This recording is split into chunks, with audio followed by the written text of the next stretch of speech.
नमस्कार, final cut देख रहे हैं आप और मैं हूं आपके साथ शिप्वन शर्मा। तो चलिए शुरुआत करेंगे इस बुलेटिन की बड़ी खबर के साथ, जहां पर मुख्यमंत्री उमर अब्दुल्ला का बिजली को लेकर एक बड़ा बयान सामने आया है। उन्होंने कहा है कि 100% मीटरिंग होने के बाद 24 घंटे बिजली जो है वो जम्मू कश्मीर वासियों को मिलेगी। बता दें कि अनुबंध से अधिक बिजली की खपत करने के सिस्टम पर असर पड़ता है और राज्य का दर्जा बहाल किए बिना समस्याएं जो है वो बनी रहेंगी। ये तमाम बातें मुख्यमंत्री उमर अब्दुल्ला ने सामने रखी हैं। उनका बयान जो है वो यहाँ पर लोगों के लिए जरूर फायदेमंद, लोगों के लिए जरूर राहत की बड़ी खबर हो सकती है, क्योंकि जो मीटरिंग का प्रोसेस है वो अभी फिलहाल जारी है और मीटरिंग का प्रोसेस खत्म होने के बाद लोगों को 24 घंटे बिजली जो है वो उनके घरों तक पहुंच पाएगी। क्योंकि अभी फिलहाल जम्मू कश्मीर में बिजली पानी को लेकर समस्याएं हैं। बिजली की ये समस्या बहुत जल्द खत्म हो सकती है, क्योंकि अभी फिलहाल मीटरिंग का प्रोसेस जो है वो लगातार जारी है। एक बार ये प्रोसेस खत्म हो जाए उसके बाद लोगों के घरों में 24 घंटे बिजली पहुंचेगी, कोई दिक्कत नहीं होगी। और क्या कुछ इन तमाम चीजों को लेकर उन्होंने कहा है, आप सुनिए इस बयान में। तो आपको बयान सुनाएंगे, यहाँ पर उनकी क्या कुछ प्रतिक्रिया है वो आपको बताएंगे। लेकिन अभी फिलहाल बड़ी खबर बिजली को लेकर मुख्यमंत्री उमर अब्दुल्ला ने यहाँ पर सामने रखी है। उन्होंने साफ तौर से कहा है कि 100% मीटरिंग के बाद 24 घंटे बिजली जम्मू कश्मीर वासियों को मिलेगी, क्योंकि यहाँ पर 200 यूनिट फ्री बिजली की बात उन्होंने अपने इलेक्शन मैनिफेस्टो में कही थी, वो मार्च तक पूरी की जाएगी। लेकिन अभी फिलहाल एक और बड़ी खबर, जहां पर मुख्यमंत्री उमर अब्दुल्ला कह देते हैं कि 24 घंटे बिजली उनके घरों तक पहुंचेगी। लेकिन उन्होंने राज्य के दर्जे को लेकर एक और बात सामने रखी है। उन्होंने कहा है कि जब तक स्टेटहुड जम्मू कश्मीर को वापस नहीं मिलेगा तब तक ये समस्याएं जो है वो लगातार बनी रहेंगी। यानी कि वो जल्द से जल्द ये चाहते हैं कि राज्य का दर्जा जम्मू कश्मीर को वापस मिले। ये तमाम समस्याएं जो है उसके बाद ही जो है वो खत्म हो पाएंगी। लेकिन अभी फिलहाल मुख्यमंत्री उमर अब्दुल्ला ने अलग अलग चीजों को लेकर बयान दिया है। साफ तौर से उन्होंने कहा है कि अनुबंध से अधिक बिजली की खपत करने के सिस्टम पर असर पड़ता है, लेकिन एक बार मीटरिंग का जो प्रक्रिया है, जो प्रोसेस है वो खत्म हो जाए उसके बाद लोगों के घरों में 24 घंटे बिजली पहुंचेगी। बिजली के हवाले से ये उमर अब्दुल्ला की जो सरकार है, ये दूसरा बड़ा बयान सामने आया है। इससे पहले उनके द्वारा बयान दिया गया था कि मार्च के महीने के बाद जो है वो लोगों को फ्री में बिजली जो है उनके घरों तक पहुंचेगी। 200 यूनिट फ्री बिजली इलेक्शन मैनिफेस्टो में साफ तौर से लिखा गया था। मार्च के एंड तक जो है वो लोगों तक ये बिजली पहुंचेगी। लेकिन अब एक और बड़ी खबर, जहां पर मीटरिंग का प्रोसेस अभी फिलहाल जारी है, जब ये खत्म हो जाएगा तो लोगों के घरों में 24 घंटे बिजली पहुंचेगी। जम्मू कश्मीर लोगों के लिए काफी बड़ी राहत है, क्योंकि अक्सर हम देखते हैं शिकायतें यहाँ पर संबंधित विभाग तक भी पहुंचाई जाती हैं, जो बड़े आला अधिकारी उन तक भी ये समस्याएं पहुंचती हैं कि बिजली की खपत जो है वो काफी ज्यादा है, लेकिन बिजली जो है लोगों के घरों तक नहीं पहुंच पा रही। इन तमाम चीजों पर अंकुश लग चुका है और इन तमाम अफवाहों पर अंकुश लगाते हुए उमर अब्दुल्ला ने साफ तौर से कह दिया है कि जब तक राज्य का दर्जा बहाल नहीं किया जाएगा ये समस्याएं बनी रहेंगी। लेकिन उमर अब्दुल्ला की जो नई सरकार बनी है इन तमाम समस्याओं का निपटारा करने के लिए लगातार प्रतिबद्ध है और 100% मीटरिंग के बाद 24 घंटे बिजली जो है वो जम्मू कश्मीर वासियों को मिलेगी। जम्मू कश्मीर वासियों के लिए बड़ी राहत की खबर है, जहां पर कि लोगों में जरूर खुशी का माहौल है। संबंधित विभाग को निर्देशित कर दिया गया है कि जल्द से जल्द जो मीटरिंग का काम है वो खत्म किया जाए, ताकि लोगों को पेश आ रही समस्याएं जो है उनका निपटारा किया जा सकता है, उनका निस्तारण हो पाए और बहुत ही जल्द लोगों को 24 घंटे बिजली जो है उनके घरों तक पहुंचती नजर आएगी, जिससे कि युवा हो या फिर वो महिलाएं हो या फिर वो बुजुर्ग हो, सभी आयु वर्ग के लोगों को काफी ज्यादा फायदा पहुंचेगा।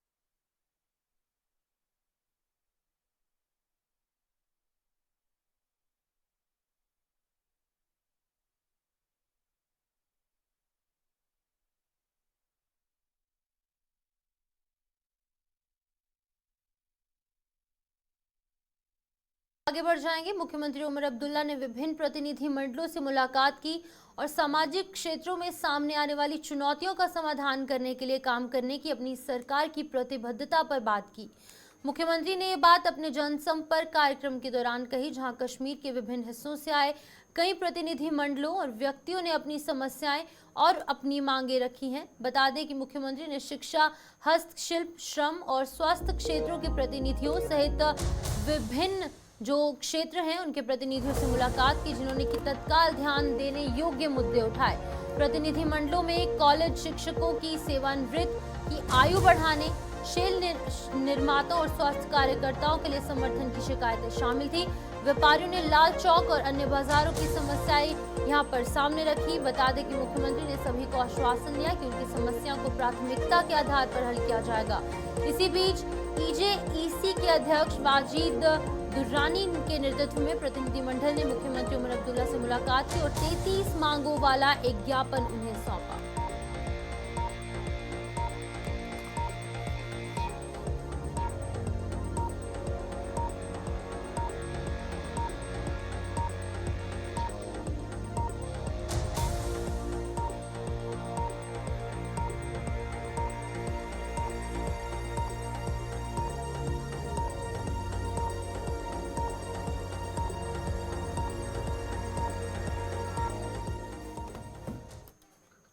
तो चलिए अब बात कटरा आंदोलन को लेकर करेंगे, जहां पर प्रस्तावित रोपवे प्रोजेक्ट का स्थानीय लोग जमकर विरोध कर रहे हैं।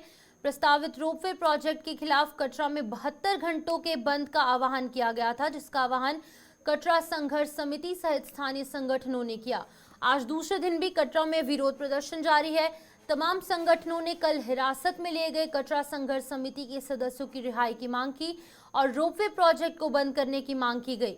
लोगों का कहना है कि इस परियोजना से करीब 40,000 लोगों की रोजी रोटी खत्म हो जाएगी। सरकार कटरा के लोगों को मुद्दों से भटका रही है।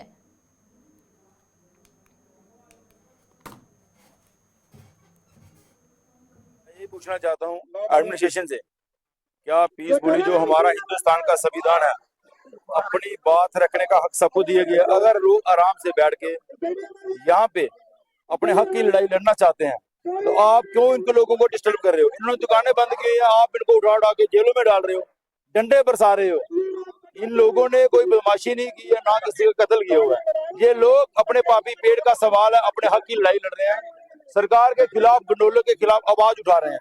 लेकिन श्राइन बोर्ड का इतना दबाव है एडमिनिस्ट्रेशन पे कि वो किसी को भी बोलना नहीं देना चाहते। भाई मैं इतना ही कहना चाहता हूँ, युवा राजपूत सभा शाना बशाना इनके साथ खड़ी है और खड़ी रही। देखो 1-2 दिन का टाइम है, नहीं तो अगर उन्होंने नहीं छोड़ा तो जो जन सैलाब पूरे का पूरा जम्मू का रुख करेगा और सेक्टर में जाके वहां से इनकी रिहाई की मांग करेगा कि इनका कसूर बताया जाए कि इनका क्या कसूर। ये जो एजिटेशन है ये कटरा की नहीं है, ये ध्रुड़ की नहीं है, ये घोड़े पिट्ठू की नहीं है, ये जम्मू रीजन की है।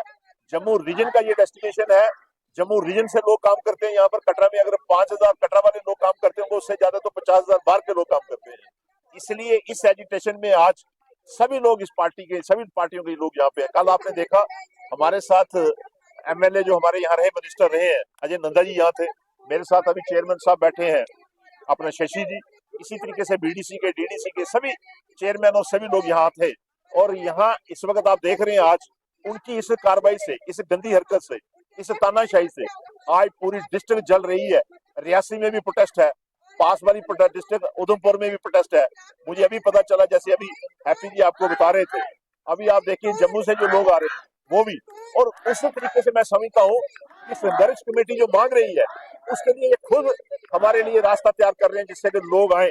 कल को कल जैसे हमें काफी लीडर यहाँ आ रहे हैं, आज भी आएंगे, सभी पार्टियां आएंगी, सभी चैम्बर वाले आएंगे, बार एसोसिएशन वाले आएंगे। क्यों?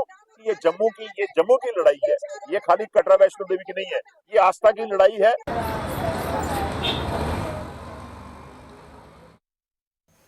तो हमारे साथ सोहन कोहली ज्वाइन कर चुके हैं इस खबर पर अपडेट करने के लिए। उनसे जानने की कोशिश करेंगे, क्योंकि लगातार वो अपडेट कर रहे हैं अभी की क्या कुछ तस्वीरें हैं। सोहन बताइएगा, थोड़ी सी हलचल मैं आपके पीछे देख सकती हूँ, क्या कुछ माहौल है अभी फिलहाल कटरा का?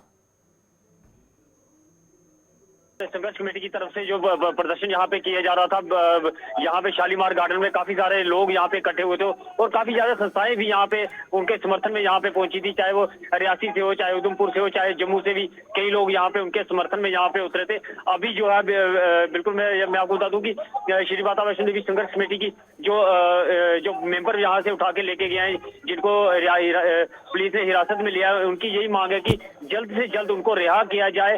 अगर उनको रिहा नहीं किया जा सका तो ये संघर्ष और भी बढ़ता नजर आ रहा था। 72 घंटे की जो मोहलत दी थी, कल जो 72 घंटे पूरे हो जाएंगे, अगर कल तक इनके साथियों को रिहा ना किया गया और जो गंडोले का काम है वो बंद नहीं किया गया तो ये संघर्ष और भी बढ़ता नजर आ रहा है। अभी की बात करूं तो ताजा तस्वीरें यहाँ पे मैं आपको बता दूं कि जो कटरा के युवा है वो यहाँ पे मुख्य बस स्टैंड पर धरना प्रदर्शन कर रहे हैं, हंगर स्ट्राइक में, भूख हड़ताल पे यहाँ पे बैठे हुए हैं और काफी ज्यादा मां वैष्णो देवी के जयकारे लगाते लगाते यहाँ पे भूख हड़ताल पे यहाँ पे बैठे। उनका साफ तौर पे ये कहना है कि अगर जो साथी हमारे जो आपने हिरासत में लिए उनको नहीं छोड़ा गया तो हम ये जो संघर्ष है और भी बढ़ता नजर आता है। मैं आपको बता दूं कि नया साल है, नए साल के ऊपर काफी ज्यादा श्रद्धालु भी मां वैष्णो देवी के दर्शनों के लिए कटरा पहुंच रहे हैं और कटरा में जब पहुंच रहे हैं तो काफी ज्यादा दिक्कतों का सामना उनको करना पड़ रहा है। बिल्कुल, लेकिन सोहन एक चीज काफी अहम है। अब देखिए कुछ लोगों को हिरासत में भी लिया गया है, कई लोग जो है वो प्रदर्शन भी कर रहे हैं, लेकिन श्री माता वैष्णो देवी श्राइन बोर्ड कहीं पुलिस को अपनी ढाल बनाकर आगे बढ़ रही है, क्योंकि तस्वीरें कुछ इसी तरीके की नजर आ रही हैं। दूसरी तरफ श्रद्धालुओं का भी यही कहना है जो अलग अलग स्टेट से, अलग अलग केंद्र शासित प्रदेशों से या फिर प्रदेशों से यहाँ पहुंच रहे हैं, वो लोग भी चाहते हैं कि रोप वे ना लगे। वो चाहते हैं कि वो पैदल चलकर कटरा के अंदर जो भवन है, जो ऊपर 14 किलोमीटर का सफर वो पैदल तय करें और वहां पर वो पैदल पहुंचे। अब इन सब चीजों को अगर हम मिला करके देखें, क्योंकि लोग भी इसके अगेंस्ट है, श्रद्धालु भी इसके अगेंस्ट है, श्री माता वैष्णो देवी श्राइन बोर्ड किस तरीके से इन सभी चीजों को देख रहा है? जी बिल्कुल, मैं आपको बता दूं कि श्रद्धालुओं से जब हमने बात करने की कोशिश की तो श्रद्धालुओं ने भी साफ तौर पे कहा कि जो 6 मिनट का सफर है वो एक पिकनिक के जैसा है, क्योंकि मां वैष्णो देवी की आस्था जो है वो पुराने ट्रैक पे, हम भी पुराने मां वैष्णो देवी के चरणों में यहाँ पे हाजिरी लगाने के लिए पहुंचते हैं। हम गंडोला लगे, चाहे गाड़ी लगे, चाहे हेलीकॉप्टर लगे, हम तो पैदल ही यात्रा करेंगे, जो ये हमारी यात्रा जो है वो पैदल ही सफल मानी जाती, क्योंकि मां वैष्णो देवी अगर यहाँ से पैदल गई थी, उन्होंने बाण गंगा में बाण मारकर वहां पे गंगा प्रकट की थी, उसके बाद चरण पादुका पीछे मुड़कर देखा था, चरण के चिन्ह वहां पे छोड़े थे, चरण के चिन्ह। उसके बाद जो गर्भ जून आती है, गर्भ जून में मां वैष्णो देवी ने वहां पे 9 महीने तक विश्राम किया था और तपस्या की थी।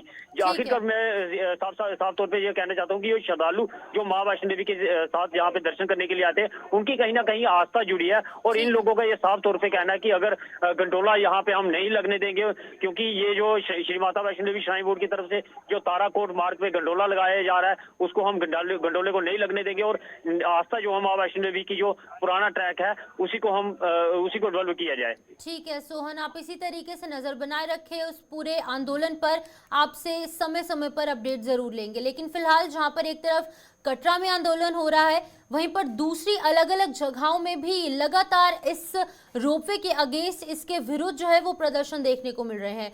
कटरा के रोपवे को लेकर विरोध प्रदर्शन के दौरान कटरा संघर्ष समिति के सदस्यों की हिरासत में लिए जाने का कांग्रेस ने कड़ा विरोध किया है। उधमपुर में कांग्रेस द्वारा विरोध प्रदर्शन किया गया और स्थानीय प्रशासन और श्राइन बोर्ड के विरुद्ध जमकर नारेबाजी की गई। कांग्रेस ने हिरासत में लिए गए कटरा संघर्ष समिति के सदस्यों को रिहा करने और रोपवे प्रोजेक्ट को बंद करने की मांग की है। बता दें कि कांग्रेस ने जमकर धमकी दी है कि अगर उनकी मांगें पूरी नहीं की गई तो वो कटरा संघर्ष समिति सहित अन्य संगठनों के साथ उग्र प्रदर्शन करने को मजबूर हो जाएंगे।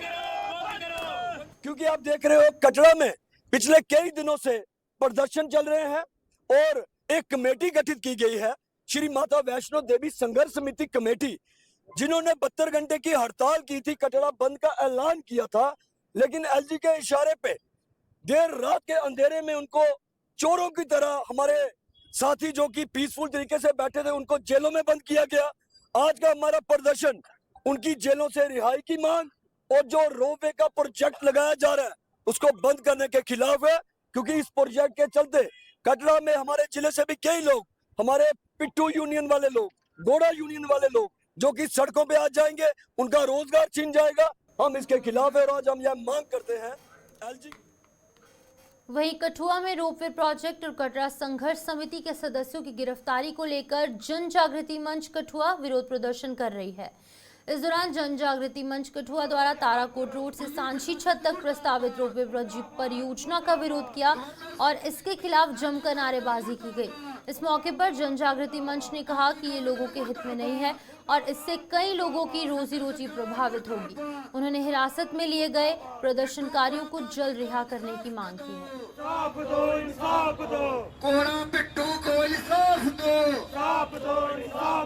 हमें पता था, समझ थी कि हमारी इलेक्शन होने के बाद हमारी चुने हुए नुमाइंदों के पास कोई पावर आ जाएगी तो उनसे बात करके हम अपनी डेवलपमेंट का रास्ता नया ढूंढेंगे, लेकिन ऐसा नहीं हुआ है। गवर्नर के अभी तक रूल उसी तरह चल रहे हैं और उसका रिजल्ट ये निकला कटड़ा में कि आज लोगों के ऊपर केसेस किए गए हैं और उन पर जबरदस्ती एक ऐसा प्रोजेक्ट थोपा जा रहा है जो उनकी मर्जी के खिलाफ है, उनकी आमदन के खिलाफ है, उनके रहन सहन के खिलाफ है, उनकी रोजगारी के खिलाफ है और अगर उन्होंने आवाज बुलंद की तो उनको अरेस्ट करके कटरा के रोपवे प्रोजेक्ट को लेकर पूर्व मंत्री हर्षदेव सिंह ने सरकार पर निशाना साधा। उन्होंने प्रदर्शनकारियों पर भी कार्रवाई की निंदा की। उन्होंने कहा कि लोग सड़कों पर हैं और सरकार में बैठे जो लोग हैं उनकी सुनवाई नहीं कर रहे हैं। और क्या कुछ कहा है इस दौरान हर्षदेव सिंह ने, आप भी सुनिए। जनता पार्टी कुछ नहीं कर सकती और सिर्फ लाठियां चला सकती है या जेल में डाल सकती है। जो लोग अपने अधिकार के लिए जद्दोजहद करते हैं उनको जेल में डाल दिया जाता है, उनको प्रताड़ित किया जाता है, उनको परेशान किया जाता है। लेकिन लोगों का जज्बात आप देख रहे हैं, लोग पीछे हटने वाले नहीं हैं। आप चला लीजिए जितनी लाठियां आपने चलानी है, आप चला लीजिए जितना आपने जेलों के अंदर लोगों को बंद करना है, लेकिन तूफान को कोई रोक नहीं सका, तो तूफान को कोई थाम नहीं सका। पूरा कटरा बाहर है, सारे लोग आज बाहर हैं, दुकानें बंद हैं, माताएं बहनें यहाँ सड़कों के ऊपर बैठी हैं और ये हुकूमत के लोग। तो चलिए, स्वागत है आप सबका इस छोटे से ब्रेक के बाद। आगे बढ़ जाएंगे जहां पर अभी तक की बड़ी खबर सामने आ रही है। जम्मू से इस वक्त की बड़ी खबर, जहां पर आपको बता दें कि अभी अभी एक सड़क हादसा पेश आया है और एक अज्ञात व्यक्ति गंभीर रूप से घायल हुआ है। गंभीर हालत में उसे जीएमसी बख्शीनगर में भर्ती करवाया गया है। अभी तक इस घायल की पहचान जो है वो नहीं हुई है, लेकिन फिलहाल ये व्यक्ति गंभीर रूप से घायल हुआ है, जहां पर कि इसे गवर्नमेंट मेडिकल कॉलेज में भर्ती करवाया गया है। हॉस्पिटल में उसका इलाज किया जा रहा है, डॉक्टरों द्वारा उसका इलाज सही ढंग से किया जा रहा है। लेकिन फिलहाल इसकी आइडेंटिटी को क्या कुछ है, क्या ये व्यक्ति जम्मू कश्मीर का था या फिर बाहर से था, इसका नाम क्या कुछ है, यानी कि इसकी जो पहचान है अभी फिलहाल नहीं हो पाई है। लेकिन अभी फिलहाल की अगर बात करेंगे तो स्थानीय लोगों की मदद से, पुलिस की मदद से इसे जीएमसी में भर्ती करवाया जा चुका है, जहां पर इसकी गंभीर हालत को देखते हुए अभी जो डॉक्टर्स हैं वो इसका इलाज कर रहे हैं। लेकिन पुलिस द्वारा इस पूरे मामले का संज्ञान लेते हुए पुलिस इस पूरे घटना की कार्रवाई कर रही है, संज्ञान लिया गया है और किस तरीके से पूरी चीजें होंगी वो भी आपको बताएंगे। लेकिन अभी फिलहाल गंभीर हालत में जीएमसी में इस व्यक्ति को भर्ती करवाया गया है, लेकिन अभी तक इस व्यक्ति की पहचान नहीं हुई है। पुलिस इस हादसे के कारणों का पता लगा रही है और जांच में जुट चुकी है। तस्वीरें आपके सामने, अभी आपके सामने तस्वीरें रख रहे हैं जहां पर पुलिस और डॉक्टर्स एकजुट होकर काम कर रहे हैं, जहां पर डॉक्टर्स इसका इलाज कर रहे हैं। दूसरी तरफ पुलिस इसकी आइडेंटिटी सामने लाने के लिए प्रयास कर रही है और पूरे मामले का संज्ञान जो है वो ले चुके हैं। बता दें कि स्थानीय लोगों की मदद से और डॉक्टरों की मदद से कहीं ना कहीं इसको जीएमसी लाया गया है। पुलिस ने भी इसमें मदद की है, जीएमसी लाया गया जहां पर कि अभी फिलहाल इसका इलाज जारी है। गंभीर रूप से घायल ये व्यक्ति जिसकी आइडेंटिटी अभी फिलहाल सामने नहीं आई है।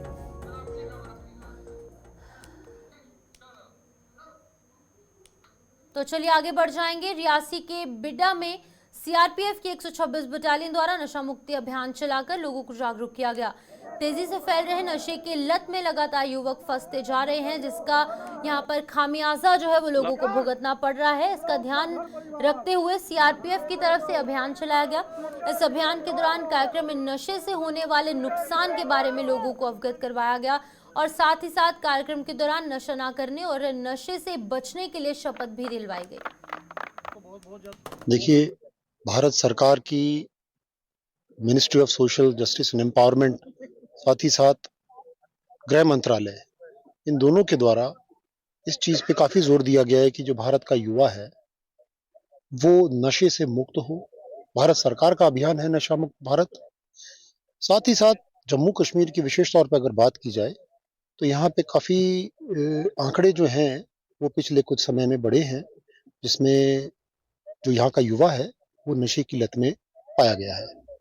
तो केंद्रीय रिजर्व पुलिस बल की 126 वाहिनी हमने भी यह संकल्प लिया कि हम भारत सरकार के इस अभियान को सिविक एक्शन प्रोग्राम के जरिए जन जन तक पहुंचाएं, सारे आवाम को ये बात पता चले कि नशा गलत है, नशे को करना गलत है और उससे उनके परिवार का, स्वयं का, समाज का, देश का, सबका नुकसान है। भारत एक युवाओं का देश है। इसी बात को मद्देनजर रखते हुए हमने स्पेशली आज का ये अभियान युवाओं को फोकस करते हुए किया है और इसी उपलक्ष्य में हमने उनको इस अभियान में शामिल होने हेतु सर्टिफिकेशन। तो चलिए फाइनल कट के इस बुलेटिन में फिलहाल इतना ही। मुझे दीजिए इजाजत और आप बने रहिए गुलिस्तान न्यूज के साथ।